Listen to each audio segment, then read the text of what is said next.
Sen ne dersin Osman Bey? Emmim babamın yüreğinde sızıydı. Bizim yüreğimizi soktu. Nenemin gözyaşıydı.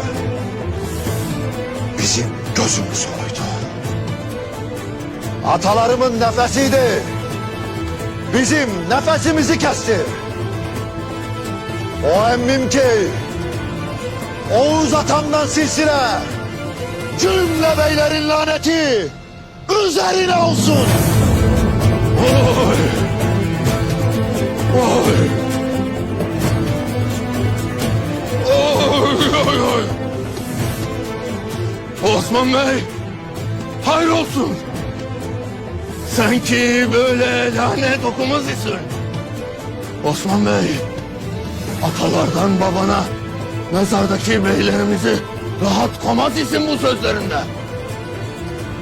Osman Bey, senin yüreğindeki merhameti cümle ahaliye gösteren o tatlı dilin neler söyler böyle. Keşke dilim tutulaydı da o işittiklerini söylemeyeydim Mansur Bey. Kardeşim, neler olup bittiğini bilmeyiz. Dersin hele.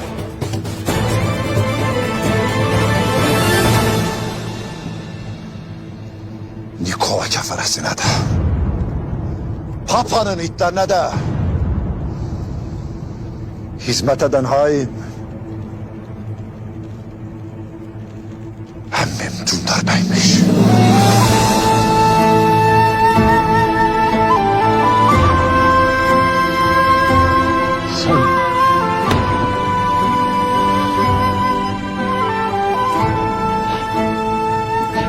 Sen ne dersin kardeşim? Evladımın kanına emmemiz girdi dersin.